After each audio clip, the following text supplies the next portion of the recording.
So this is a look at the Sony WH-CH700N, very catchy noise reducing headphones, they're wireless, and we're going to compare them with the build of the other Sonys that I've got.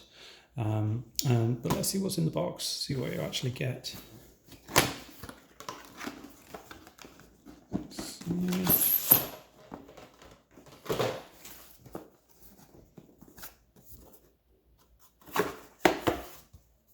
Right, so here they are. I'll just remove those and see what else is in there. Okay, so you get a cable to attach them physically instead of wirelessly. Kind of useful.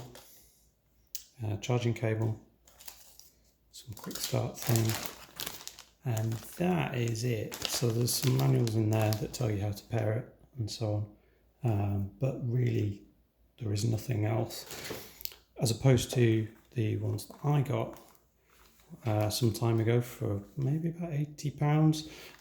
So they're very, very similar, but they came with this drawstring bag, and that's where I put all the cables, so similar cables for physically attaching and charging. So let's move that out of the way. So there's no carry pouch or physical hard box, but let's have a look at them. So there we go.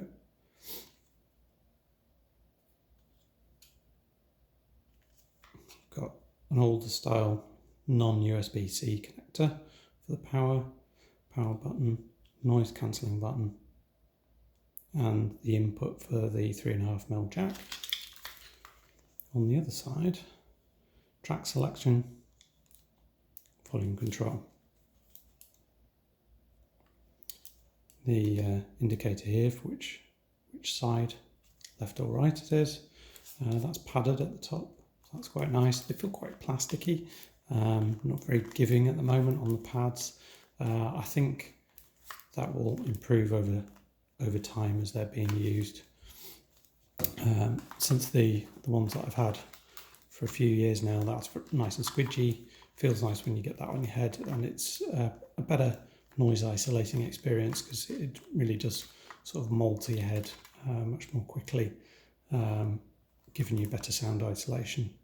So if you look at them, they're almost identical that way around. So they've moved some of the buttons around. Am I looking at it the right way? There we go. No, they haven't moved any buttons. It's almost identical between the two. Now, I had these sat next to each other, playing the same music from different iPads. Took one pair off and put the next pair on. I could not tell any difference between the sound or between the noise cancelling. Noise cancelling was exactly the same between the two. And that's with the tumble dryer on in the room, hopefully simulating what it was like to be on a plane. Now, the noise cancelling is okay. It's not bad, but I suspect in the higher end units like the Bose ones, those quiet comfort ones are probably going to win out over these. So that's what you've got. I'm not going to go into much more here. So if you're interested in picking these up off of Amazon, just be aware there's no case. I did find this case here. So it's a hard shell case. It's not exactly on the small side, so it's not compact for travelling, but it does fit the headphones nicely. Let's go straight in there. The little soft divider comes down, and then you put your cables in the top there, and then zip that up. So that's pretty good. I'll link to that in the description. Other than that, thanks for watching.